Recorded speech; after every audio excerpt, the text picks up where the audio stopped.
And I don't want to be like that anymore. I hate doing that because I would often put myself last, which means putting everyone else first, which means everyone else gets to be happy except for me. Hi, I'm Jeannie. I moved out of the US to become the person I always knew I was supposed to be. I'm working on the physical, the mental, the financial, and the spiritual parts of my life that have been holding me back for far too long. It's time I step fully into my becoming era and create a life of freedom and wealth.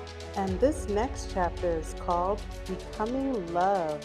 For so long, I thought love had to come from someone else, from being chosen, desired, or seen. But lately, I've been realizing maybe love was never something I had to chase. Maybe it's something I was always meant to be. There's a kind of peace that comes when you stop asking for permission to love yourself, when you stop waiting for someone to tell you you're enough, and you start saying it to yourself every single day.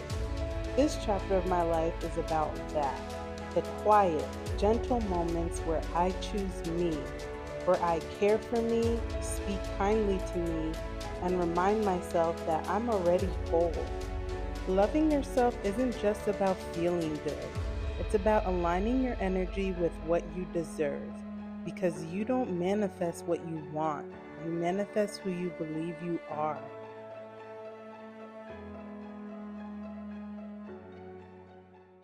Good morning.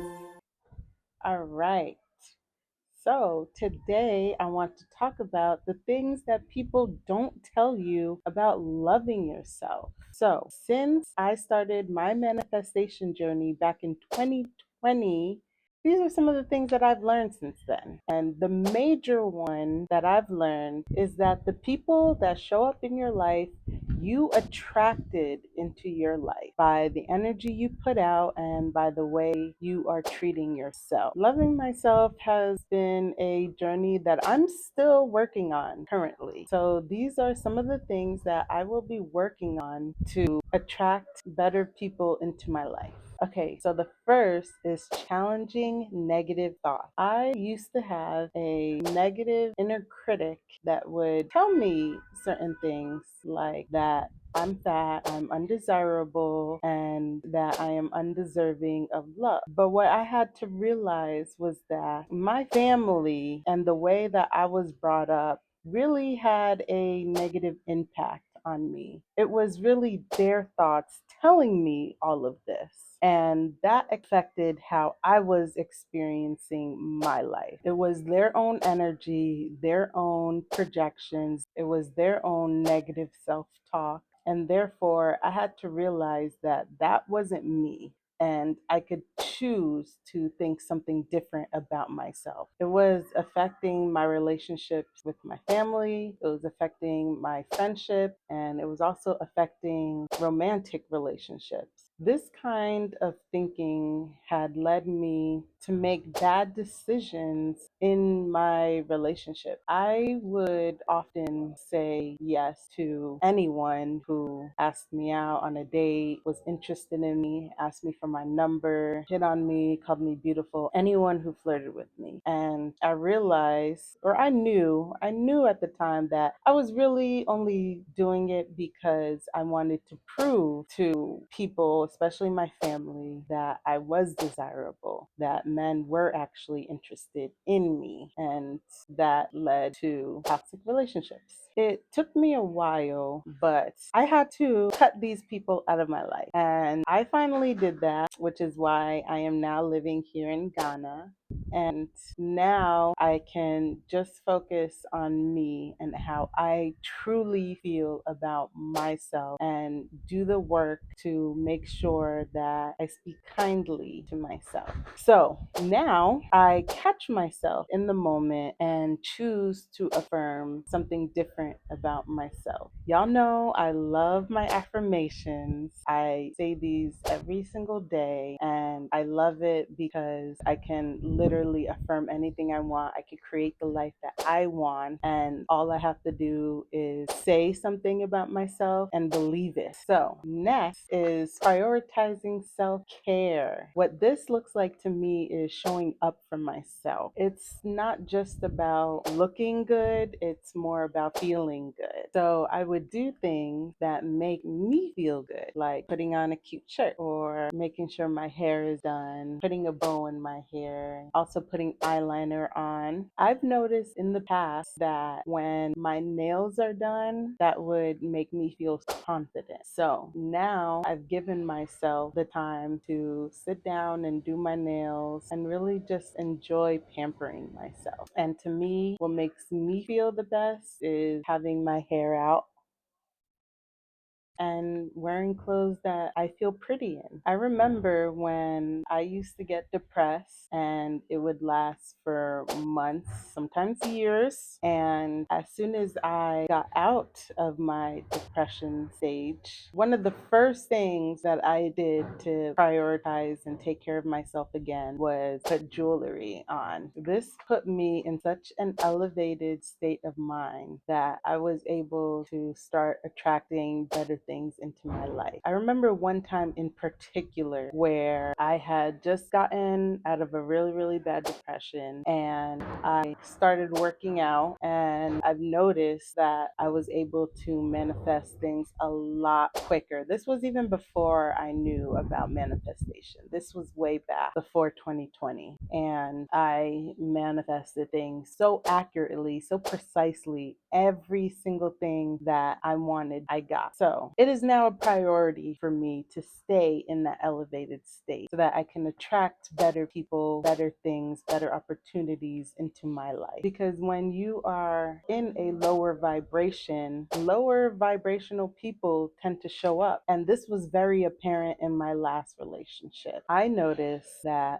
when I didn't care about myself, neither did he. So I never want to repeat that again. I will always try to put my happiness and my peace before anyone else's so that I can attract men into my life who feel the same, who feel like my happiness and my peace is more important than anything else, and they will treat me as such. But one of the hardest things that I had to do was to hold myself accountable. I had to recognize what was really going on when these people showed up in my life. So a man shows up in my life, acts like he doesn't care about me, treats me like I don't matter. And so I had to think to myself, do I care about myself? Do I treat myself like I matter? And that was often a hard realization for me because I had to realize that everyone that shows up in my life is a reflection of me. So I had to ask myself these hard questions and do the work to understand what's really going on when certain people enter your life. So for me, I had to realize that I can't expect someone to care about me when I don't care about myself. I can't expect someone to treat me like a princess when I don't treat myself as such. And I understand that's not easy to do, and that's not easy for me to look at myself and tell the truth, but it's 100% necessary. And you can't blame anyone but yourself. So I vowed to always hold myself accountable for the people that shows up in my life. So now I decenter men, I focus only on myself, and I put myself first. And I start caring for myself the way that I would want someone else to care for me. Because everything is energy, and energy determines what you experience in life. Okay, now let's set some boundaries. So this is something that has been the most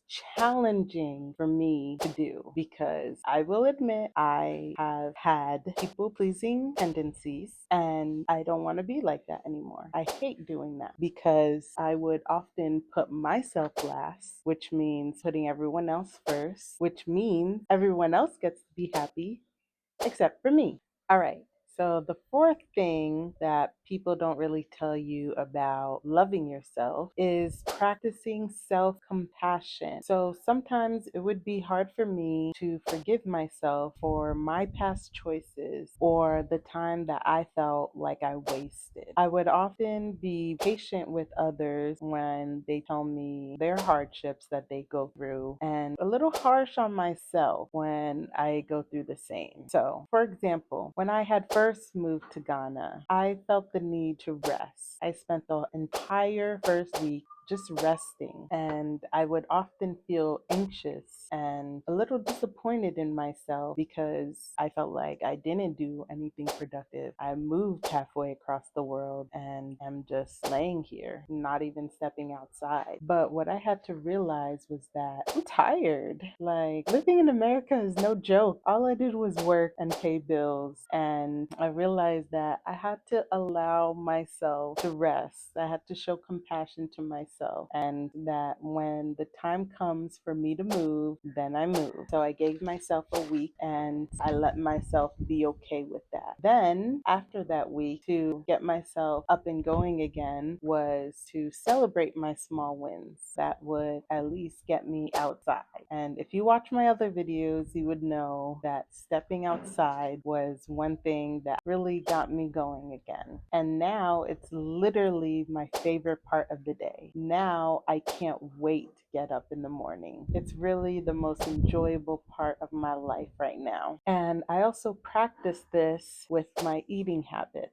So I am now more gentle with myself if I don't eat perfectly. I am proud of myself for having fruit as my breakfast every single morning. And if I decide to eat something not so healthy, I'm okay with that. And I'm more kind and gentler to myself because I'm still learning balance, and to forgive myself for the parts of me that didn't know any better, and for linking food to my emotions, because that's what would keep me in my depression. Okay, now the last thing that people don't really tell you about loving yourself is to be present. One of the things that I remember about myself before my spiritual awakening was constantly living in my head. I would constantly be replaying past experiences over and over again. I would daydream of the past and zone out a lot.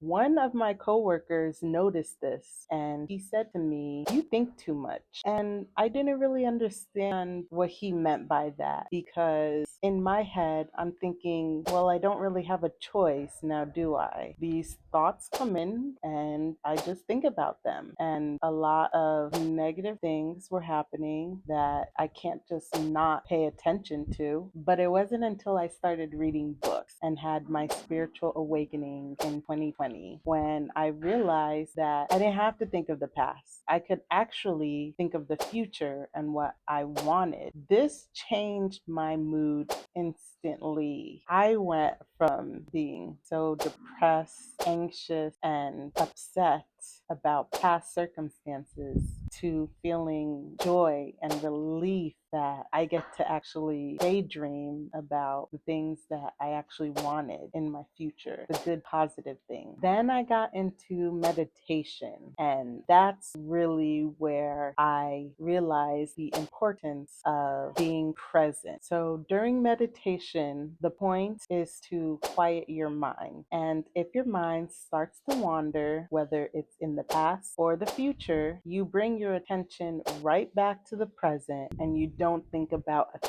thing. So I was doing that every day, and it got to the point where I was able to meditate for 20 minutes at a time. This allowed me to slow down and connect with my intuition. It allowed me to stop rushing my journey and to just enjoy it. So now I practice mindfully eating. I also journal journal in silence and feel an immense amount of gratitude for where I am in my life right now. Now I am able to catch myself when I am zoning out and bring my attention back to the present, just like meditation. Being present has taught me that love isn't found in the past or the future. It's right here in the moment that I choose to be with myself. All right, so to refresh, the 5 things that people did not tell me about love is challenging negative thoughts, prioritizing self care, setting boundaries,